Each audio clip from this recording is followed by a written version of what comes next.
balik daripada klinik kesihatan. Ambil suntikan. Suntikan? Ya, suntikan.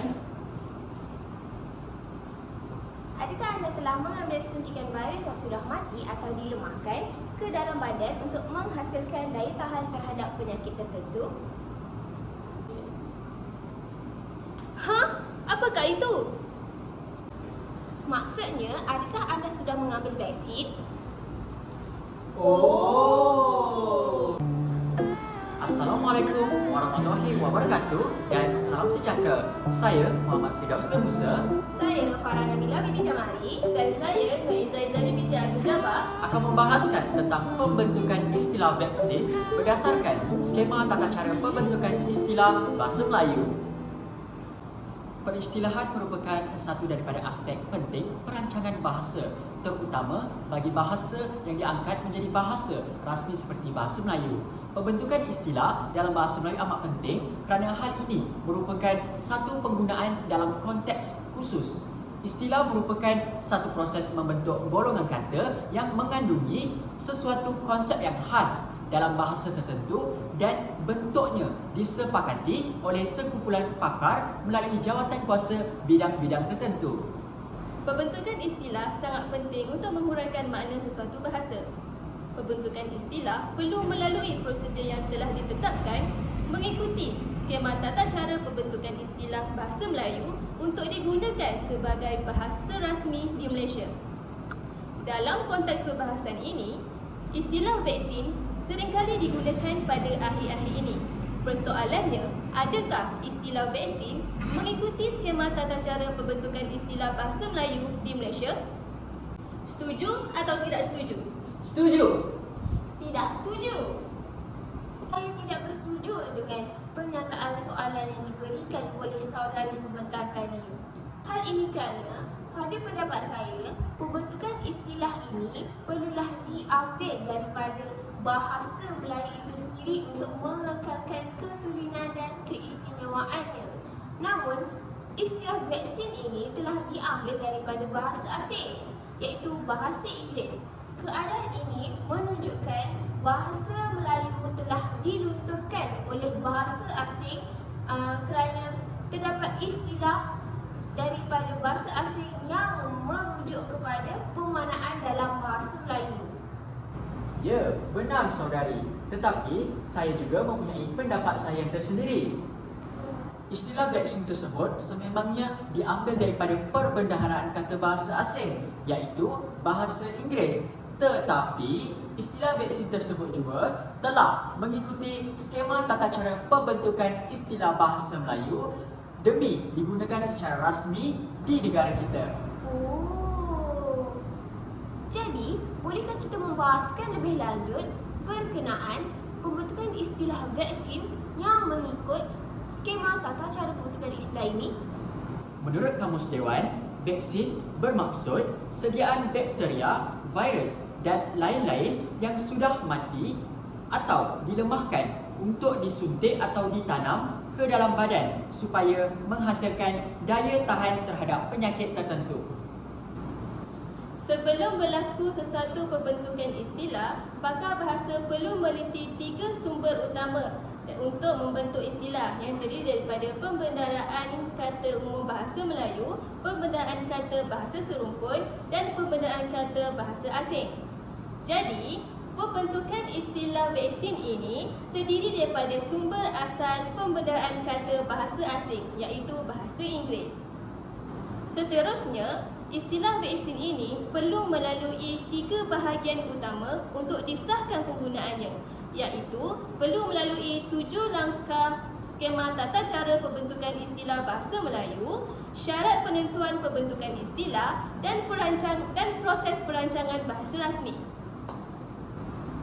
Pada bahagian pertama, istilah yang merujuk kepada huraian yang sama dengan perkataan vaksin ini perlu diteliti melalui 7 langkah skema tata cara pembentukan istilah bahasa Melayu, iaitu perkataan bahasa lazim, perkataan bahasa Melayu yang lazim. Peringkat kedua pula ialah perkataan bahasa Melayu yang kurang lazim. Seterusnya, perkataan bahasa serumpun yang lazim. kemudian perkataan bahasa serupa yang tidak lazim, kemudian perkataan atau istilah bahasa Inggeris, dan berikut seterusnya ialah perkataan atau istilah daripada bahasa yang lain. Kemudian para pakar bahasa ini bolehlah memilih mana-mana yang terbaik daripada langkah 1 hingga ke 6. Setelah meneliti 7 peringkat skema tata cara pembentukan istilah ini, pakar bahasa mendapati bahawa perkataan vaksin ini sesuai digunakan sebagai satu istilah pada peringkat kelima, iaitu dengan menggunakan perkataan atau istilah daripada bahasa Inggeris. Pada mulanya, perkataan vaksin ini diserap sepenuhnya daripada istilah bahasa Inggeris yang telah disesuaikan ejaannya mengikut sebutan dalam bahasa Melayu, iaitu vaksin. Pemilihan istilah vaksin ini yang telah diambil pada langkah kelima ini telah dipersetujui oleh Jawatan Kuasa Peristilahan dan sekaligus telah melepasi 7 skema tata cara pembentukan istilah tersebut. Kemudian proses seterusnya, istilah ini perlulah melalui syarat penentuan pembentukan istilah supaya dapat melalui bahagian-bahagian yang seterusnya.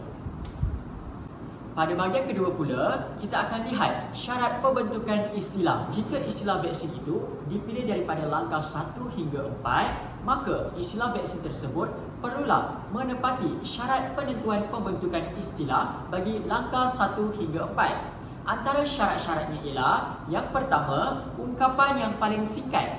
Yang kedua, ungkapan maknanya yang tidak menyimpang. Yang ketiga, ungkapan yang tidak berkonotasi buruk. Dan yang terakhir sekali ialah ungkapan yang sedap didengar. Memandangkan istilah vaksin ini pada langkah yang kelima, maka istilah vaksin ini perlu mematuhi syarat penentuan pembentukan istilah bagi langkah kelima hingga 6. Terdapat 4 syarat penentuan pembentukan istilah bagi langkah 5 hingga 6. Yang pertama, ungkapan asing yang secocok. Syarat yang kedua, istilah yang memudahkan pengalihan bahasa. Syarat yang ketiga, ungkapan yang memudahkan kesepakatan bahasa Melayu dan bahasa Melayu Indonesia. Dan syarat yang terakhir sekali, istilah boleh disesuaikan dengan ejaan dan sebutan dalam bahasa Melayu. Berdasarkan 4 syarat penentuan pembentukan istilah bagi langkah 5 dan 6, maka istilah vaksin ini sememangnya sangat secocok dan sesuai dengan makna yang diperoleh daripada bahasa Inggeris. Selain itu, istilah vaksin yang digunakan ini juga memudahkan pengalihan bahasa. Masyarakat akan mudah untuk memahami makna daripada peminjaman istilah bahasa Inggeris. Kemudian, istilah vaksin ini juga mempunyai ungkapan yang memudahkan kesepakatan bahasa Melayu dan bahasa Melayu Indonesia. Perkara ini menunjukkan keseragaman secara antarabangsa dengan penggunaan istilah bagi negara lain. Akhir sekali, istilah vaksin ini juga disesuaikan dengan ejaan dan sebutan dalam bahasa Melayu. Perkara ini tidak dinafikan lagi kerana perkataan vaksin tersebut diserap sepenuhnya membentuk istilah perkataan vaksin dalam bahasa Melayu dengan hanya mengubah ejaan tetapi masih mengekalkan sebutannya. Baiklah, jelaslah di sini bahawa istilah vaksin ini telah melepasi 2 bahagian utama, iaitu telah melepasi 7 langkah skema tata cara pembentukan istilah bahasa Melayu dan juga telah memenuhi syarat penentuan pembentukan istilah. Seterusnya, istilah vaksin ini perlu melalui bahagian yang ketiga, iaitu proses perancangan bahasa rasmi untuk disahkan kegunaannya di masyarakat Malaysia. Proses perancangan bahasa yang rasmi ini terdiri daripada 5 bahagian, iaitu perlu melalui proses penggubalan, proses pengesahan secara manual dan atas talian, proses penyelarasan, proses pemanuskripan serta proses penyebaran. Pertama, pada peringkat penggubalan ini, perkataan vaksin perlu dinilai dari segi pemaknaannya. Oleh itu, ahli peristilahan perlu mengumpul maklumat berkaitan bidang-bidang atau sub-bidang ilmu khususnya dalam kelompok sains untuk menggubalkannya menjadi satu istilah yang mantap. Setelah melalui proses penggubalan, pembentukan istilah vaksin ini perlu melepasi pada peringkat proses pengesahan. Proses ini menggunakan dua cara, iaitu secara manual dan juga secara atas talian. Perangkat pengesahan pula menerangkan pembentukan istilah vaksin secara terperinci melalui kaedah pengumpulan kata dan dipersembahkan dalam kertas kerja. Kaedah ini bertujuan untuk mengangkat perkataan vaksin menjadi satu istilah. Dalam konteks ini juga, proses penyemakan, pemusyawaratan dan pelanjauan sepanjang proses ini berlangsung perlu diambil kira. Setelah itu, projek pengumpulan dan penerbitan bahan akan diteruskan selepas kertas kerja tersebut diluluskan oleh DPP. Bagi memperoleh pengesahan istilah vaksin ini, pegawai terlibat perlu mengklasifikasikan bidang dan sub-bidang berdasarkan keperluan istilah vaksin, iaitu bidang perubatan, bidang sains. Sama ada penggunaan antarabangsa ataupun keperluan semasa yang mendesak. Pemilihan ini dibuat secara rawak atau mengikut kefahaman pakar. Anggota jawatan kuasa istilah akan membuat pengesahan calon istilah dan dipadankan sekali dengan huraian sehingga mendapat kelulusan jawatan kuasa tetap bahasa Melayu. Hal ini jelas menunjukkan bahawa istilah vaksin ini telah melebasi proses pengesahan pada peringkat secara manual, di mana istilah vaksin ini tergolong dalam istilah bidang perubatan bagi ilmu sains. Proses pengesahan ini bukan sahaja dibuat secara manual, tetapi DPP juga membuat pengesahan secara atas talian. Melalui laman web Pusat Rujukan Persuratan Melayu PRPM, proses ini mengambil masa yang lebih singkat kerana pegawai DPP mengenal pasti istilah vaksin melalui jurnal dalam talian. Kemudian, DPP mengasingkannya sama ada dalam istilah khusus atau kata umum. Jika perkataan vaksin ini dikenal pasti dan disahkan sebagai satu istilah, maka istilah vaksin ini diserap sebagai senarai calon istilah.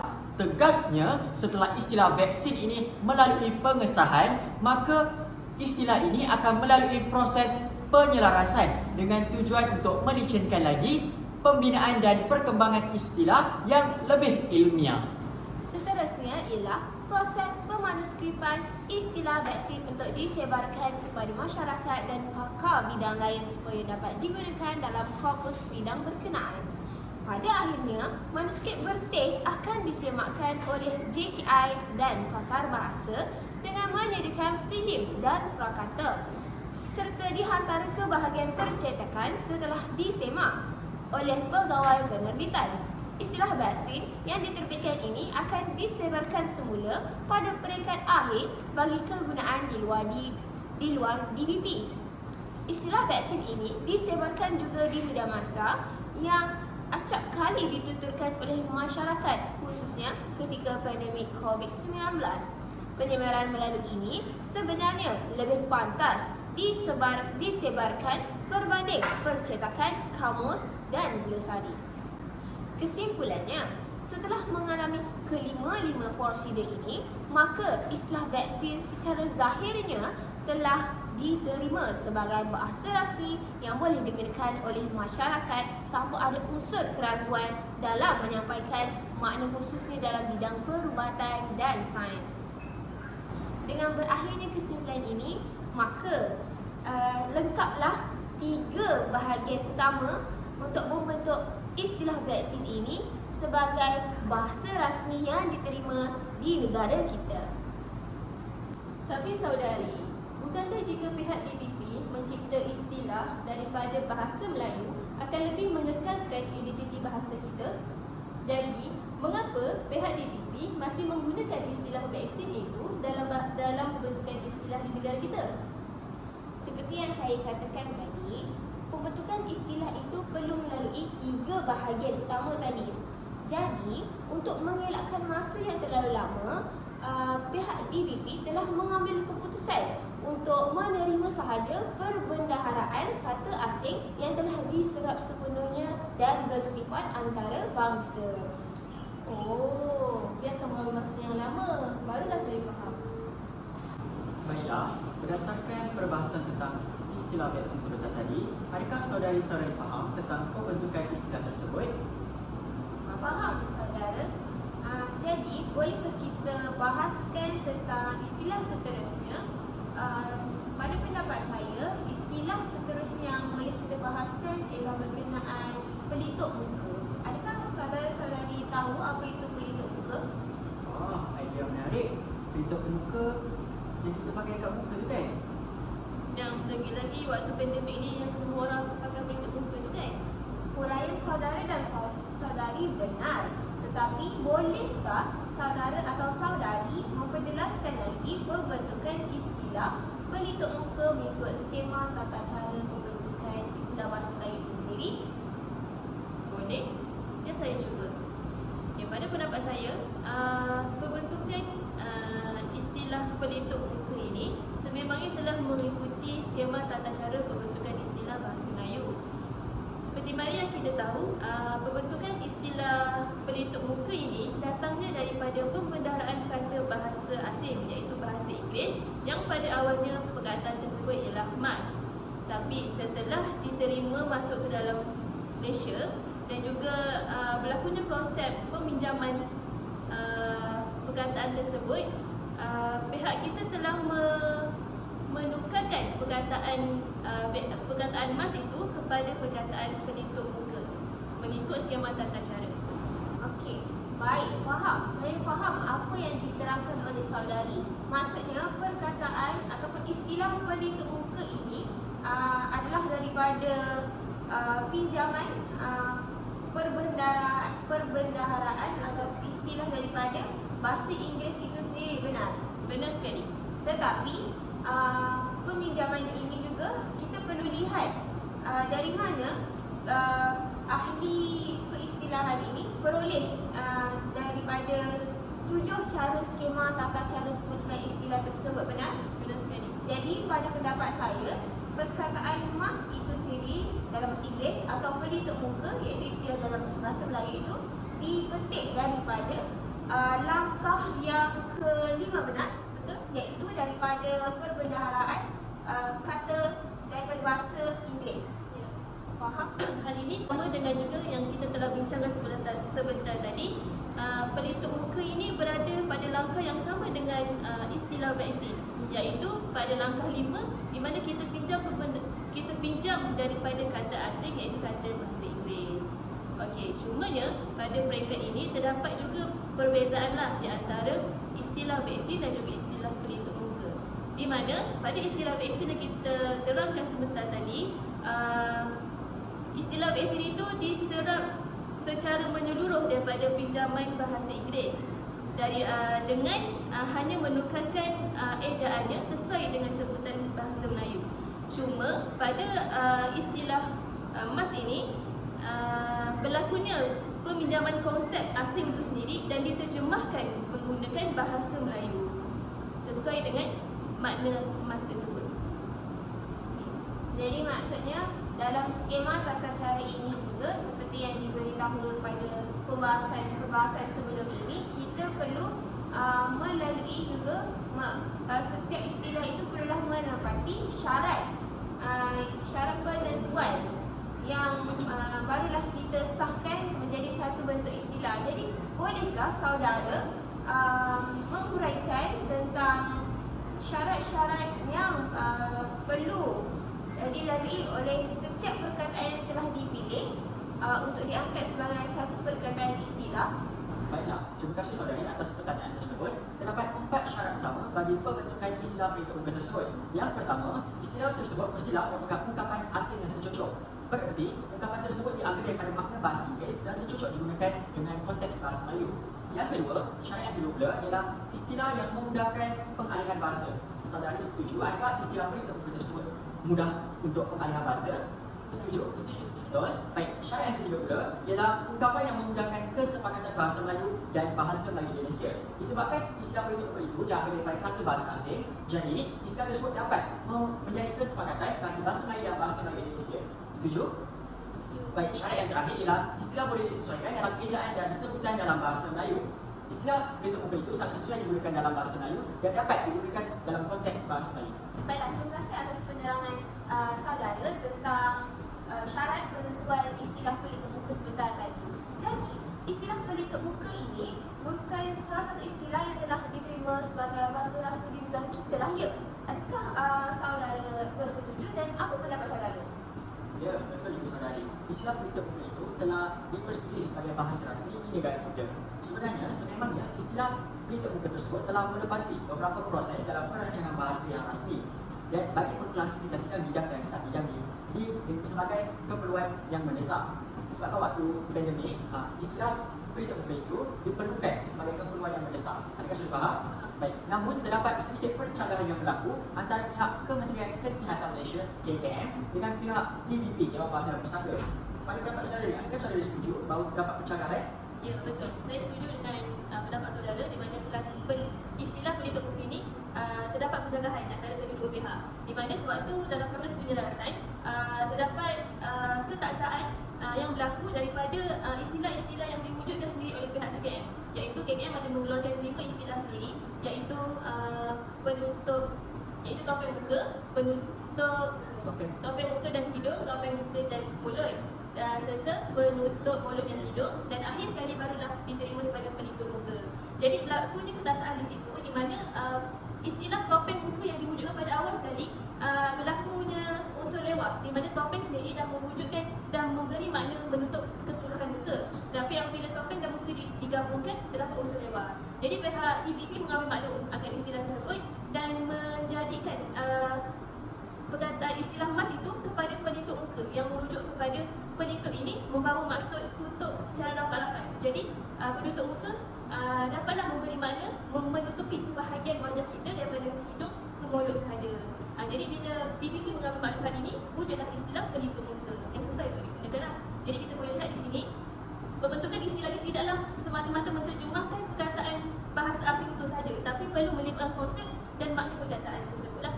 Jadi adakah pihak Kementerian Kesihatan Malaysia KKM setuju dengan penggunaan istilah tersebut? Ya, dia setuju. Jadi istilah ini dah digunakanlah secara rasmi di Malaysia. Baiklah, dapat saya simpulkan di sini ialah pembentukan istilah pelitup muka telah melalui proses secara berurutan dan diangkat sebagai bahasa rasmi, betul? Ya. Tetapi walaupun istilah itu telah melalui peringkat yang sistematik dan sebagainya, namun masih lagi ada isu ketika pembentukannya dibuat, benar? Benar. Jadi untuk pihak DBP menyebarkan istilah pelitup muka itu berlakunya proses penyebaran dalam media masalah, di mana untuk menyebarkan lebih cepat untuk penggunaan masyarakat. Sekiranya kata istilah pelitup muka itu hendak dikamuskan sekarang, dia mengambil masa yang sangat panjang. Jadi untuk menyebarkannya dengan lebih cepat dan pantas melalui media masa. Jadi pihak DBP ini menggunakan media masa bagi menjimatkan waktu. Betul ke? Betul. Jadi istilah pelitup muka itu dapat digunakan dengan secepatnya disebabkan istilah Malaysia itu merupakan sesuatu keperluan yang besar. Baiklah, saya rasa jelaslah berkaitan pembentukan istilah pelitup muka ataupun yang kita ambil daripada perbendaharaan bahasa Inggeris untuk istilah bahasa Inggeris itu sendiri yang bermaksud emas. Jadi saya rasa itu sahaja untuk pembahasan kita tentang pembentukan istilah pelitup muka. Wah, hebat betul perbahasan kita pada hari ini, ya. Namun, saudari, saya ada sedikit pertanyaan. Adakah saudari pernah terdengar ungkapan istilah membawa? Kerana saya acap kali mendengar istilah tersebut digunakan atau diungkapkan di mana-mana media sosial seperti Facebook, Twitter dan Instagram. Adakah saudari tahu tentang istilah tersebut? Saya pernah juga melihat istilah tersebut di media sosial ataupun mendengar daripada rakan-rakan sendirilah. Jadi, saudari, Sebelum saya mengulas lebih lanjut, saya nak bertanyakan satu soalan. Adakah saudara dan saudari tahu apa sebenarnya maksud membawang yang digunakan dalam masyarakat kita sekarang ini?